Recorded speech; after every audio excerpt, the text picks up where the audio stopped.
इसी ब्लास्ट में मेरठ के मोहसिन भी मारे गए। लाल किले के पास हुआ वो धमाका जिसने एक नहीं कई घरों का चिराग बुझा दिया, जिनमें से एक थे 34 साल के अमर कटारिया, जो भागीरथ पैलेस में अपनी दवा की दुकान चलाते थे। धमाके से पहले सिर्फ 10 मिनट पहले उन्होंने अपने पिता जगदीश कटारिया से फोन पर बात की थी। जानते हो उन्होंने क्या कहा था?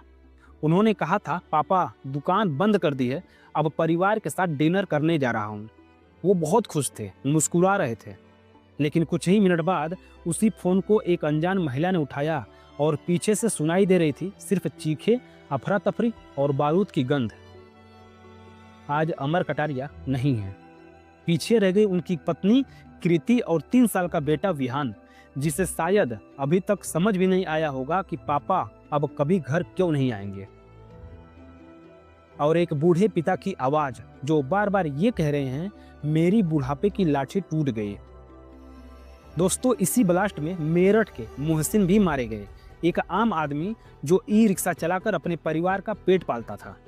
दिल्ली में किराए के घर में बीवी बच्चों के साथ रहते थे। उनका सपना था कि बच्चों को पढ़ाएंगे, एक दिन अपना घर बनाएंगे। पर अब मोहसिन को अपने शहर मेरठ की मिट्टी तक नसीब नहीं हुई। उनकी लाश मेरठ आया तो सही, लेकिन पत्नी की जिद पर वापस दिल्ली ले जाया गया। उनकी मां रोती रह गई और मेरठ की मिट्टी सवाल बनकर रह गई। क्या यही है हमारे देश की व्यवस्था? क्या यही है हमारे देश की व्यवस्था? सामरी जिले के झिंझाना के रहने वाले नोमान, जिनकी उम्र सिर्फ 22 साल थे, उनकी भी वही मौत हो गई। उनका भाई अभी भी जिंदगी और मौत के बीच लड़ रहा है। दोनों भाई रोजी रोटी के लिए दिल्ली आए थे, लेकिन एक अब वापस लकड़ी के तख्ते पर लौटा और दूसरे का इलाज अब अस्पताल की मशीनों पर टिका है।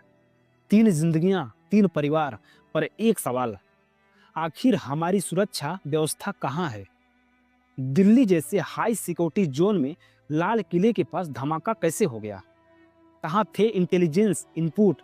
कहाँ थे वो लोग जो कहते हैं कि दिल्ली अब पहले से ज्यादा सुरक्षित है?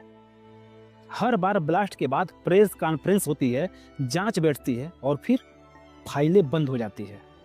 लेकिन इन परिवारों के दर्द पर कोई फाइल बंद नहीं होती।